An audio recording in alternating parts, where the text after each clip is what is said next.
You're not going to believe this story.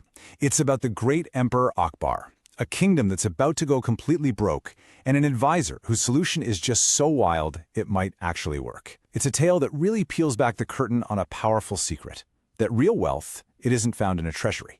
It's found in a certain way of looking at the world. And that brings us to the big, central question of this whole thing. I mean, if your entire kingdom is falling apart, why on earth would you turn to the one person who got rich by breaking your laws? That's the paradox we're about to dive into. All right, so let's set the scene.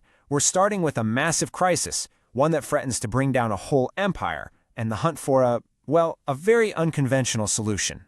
So the problem was simple, but it was absolutely catastrophic. The legendary Emperor Akbar had run out of money. The royal treasury, the lifeblood of the entire empire, was bone dry. The whole kingdom was just stuck. A pretty desperate Akbar turns to his wisest advisor Birbal, looking for any answer. And Birbal's suggestion? It's bizarre. He says there's only one person in the whole kingdom who can fix this, and it's not a general or another king. It's a local merchant. So they summon the merchant. They ask him if he can help, and without even hesitating, he says yes, opens up his own personal vaults, and just like that, the emperor's treasury is full again. The crisis is over, which, of course, leads Akbar to a very, very obvious question. Emperor Akbar is just completely stunned. He's looking at this giant mountain of gold and asks the merchant the only question that matters. Where in the world did you get all this money? How do you have more cash than my entire kingdom? And the merchant's answer is as shocking as it is honest. He just says, "Sir, it's simple. I'm really good at evading taxes. All this wealth, I saved it up by skillfully dodging every single tax you ever came up with." I mean, he literally saves the kingdom with the very money he'd hidden from it. So as you can imagine, the emperor was furious. And his reaction is what kicks off the next part of our story, a punishment that ends up leading to something nobody could have ever seen coming. Akbar takes the merchant's money, but he is just enraged by the confession. So for a punishment, he gives the brilliant merchant the most humiliating job he can think of, cleaning dung from the royal horse stables. He goes from being the kingdom's savior to a stable boy in a single day. But here's the thing about putting a Band-Aid on a problem. 6 months fly by and, yep, you guessed it, the emperor's treasury is empty. Again. The exact same crisis is back. Akbar calls for Birbal, totally at a loss. And Birbal's advice hasn't changed one bit. Call him. Akbar can't believe it. The stable cleaner? What could he possibly have now? But Birbal insists. He is a merchant. Only he can help. So they drag the merchant out from the stables, covered in filth, and ask him if he can help. And his response is just mind-blowing. "Of course, sir.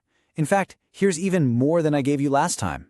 He saves the kingdom a second time, with a fortune he basically conjured out of thin air. Akbar demands to know how this is even possible, and the merchant explains that from the stables he could watch all the comings and goings of the army commanders.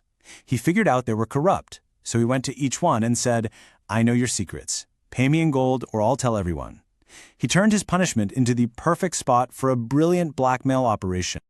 Okay, now the emperor's anger just boils over. This guy is unstoppable. For his second punishment, Akbar sends him to an even more isolated job, a lonely sea dock, where his only task is to count the ships that come and go. Surely he can't make money from that. Another 6 months go by. The treasury is empty for a third time. Birbal gives the exact same advice. They call the merchant from the docks, and unbelievably, he shows up with double what he gave them the last time. His wealth wasn't just coming back, it was growing like crazy. At this point, Emperor Akbar is just completely losing his mind. It makes no sense. He's screaming, "How? It's impossible! You count ships! Where did this money come from?" The merchant, cool as ever, lays out his second masterpiece.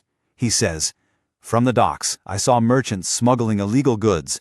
So I went up to them, told them the king had personally assigned me to this post, and that they had to pay me a tax, or I'd report them all." The guy created his own private tax system, right under the emperor's nose. And this is where the story shifts from just being a clever tale to a really profound lesson. What was it about this guy that let him thrive in situations that would have crushed anybody else? Let's break down the merchant's secret.